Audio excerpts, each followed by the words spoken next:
Schumer would like to have more power in Washington. And if you look at what the Trump team is doing in terms of questions about President Trump's relationship with his own party.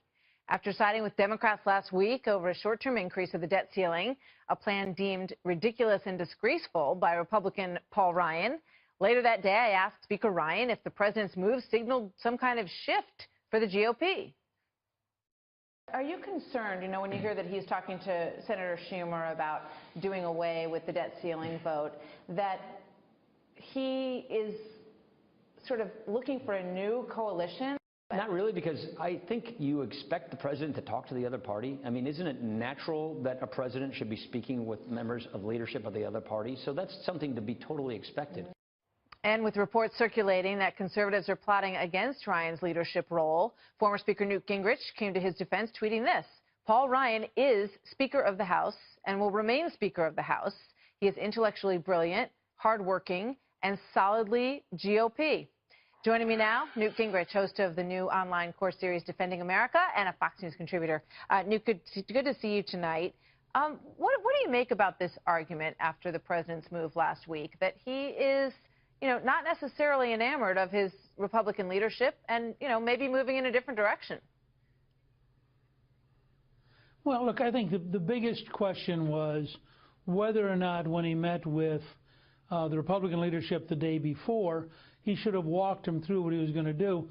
But with Trump, sometimes he moves so rapidly that nobody has advance warning, not his chief of staff, literally no one. So I don't have any idea when he made this decision in his own mind. I do have a pretty good sense of why he made it. He had just been to Houston twice. He saw how big the devastation was.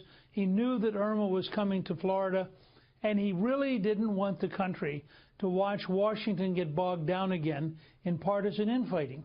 And so I think he just said to himself, if I can get everything cleaned up for 90 days, if I can get the money for Houston right now, and if I can show the ability to get something actually done in Washington, all of that will help the country and will move us in the right direction, given the scale. Remember, you have the second and third largest states in the country, each with a crisis based on hurricanes. Understood. So I think he was trying to get momentum and movement. But I think the assessment that what you said in the beginning is very important. If that was all it was about, he would probably have said, look, you guys, when we go in there, I'm going to do a deal here. And, we're on the same team, right? We're all on, they're all on the Republican team. I want to play something that Kellyanne Conway said that I found also very interesting and get your response to this because it's along the same lines. This is a person who believes in negotiating. He believes in getting a good deal for the American people. He's not the head of the Republican Party. He's not making a deal with the Democrats. I thought she said he's not the head of the Republican Party. Doesn't any president usually consider himself to be the standard bearer, the leader of his own party?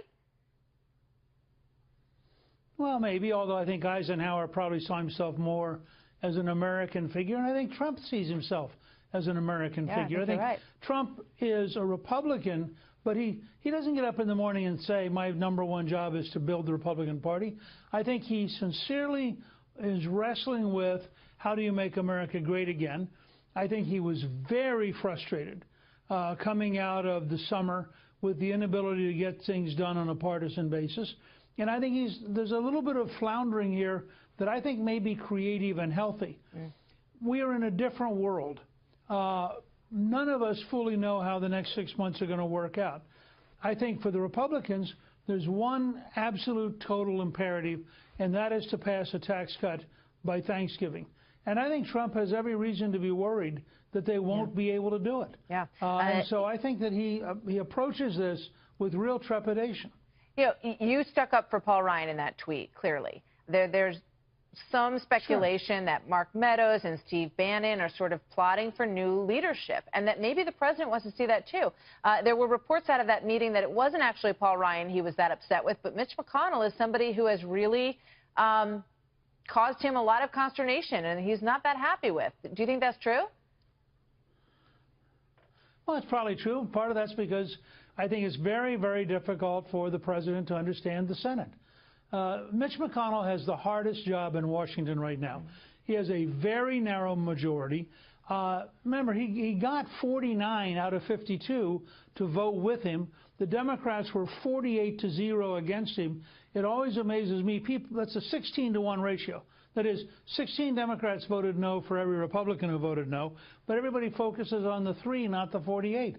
So I think McConnell's got a very, very hard job, and I think it's easy to say, oh, let's do it differently. This is the Constitution of the United States. This is how the system works. And the president's going to have to find a way to get things through the Senate. Now, the problem he's got is there aren't many things he can agree with Schumer on that actually have substance, because Schumer represents a very liberal party. Schumer would like to have a tax increase, not a tax cut. Schumer would like to have more power in Washington.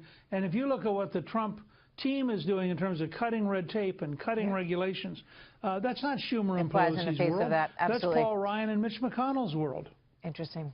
Newt Gingrich, always good to talk to you. Thank you very much. Good to see you tonight. Thank you.